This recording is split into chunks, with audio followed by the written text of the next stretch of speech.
প্রথমে একটা ভিডিও দেখেন, এরপর আমি মন্তব্য করতেছি।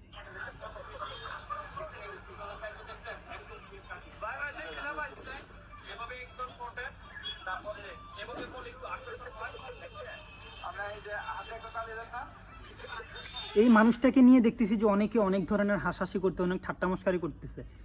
ভাই, এই মানুষটাকে নিয়ে ঠাট্টা মস্কারি করার আগে ওই মানুষটার স্থানে গিয়ে নিজেকে বসিয়ে দেখো।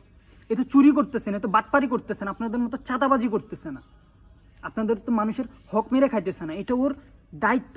টাকা ইনকাম করার জন্য ও পরিপরে দেখাচ্ছে একজন পুরুষ কিভাবে যে টাকা উপার্জন করে, কিভাবে যে টাকা উপার্জন করে না তার পরিবারকে চালাইতে হয়। যেই পুরুষের মাথার মধ্যে পরিবারকে চালানো, তার সংসারকে চালানো, তার ফ্যামিলিকে দেখার টেনশন মাথায় থাকে, সেই পুরুষ সব কিছুই করতে পারে।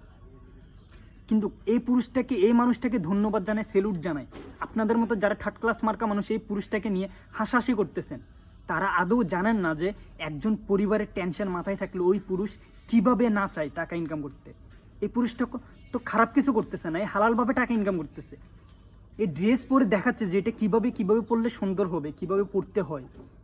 একে নিয়ে হাসাহাসি করার কি আছে? আমরা এমন থার্ড ক্লাস মার্কা জেনারেশন হয়ে গেছি যে প্রত্যেকটা জিনিস নিয়ে আমরা শুধু হাসাহাসি করতে পারি, ভালো কিছু করতে পারি না। ওকে বাহবা না দিয়ে একে নিয়ে হাসাহাসি করতেছি।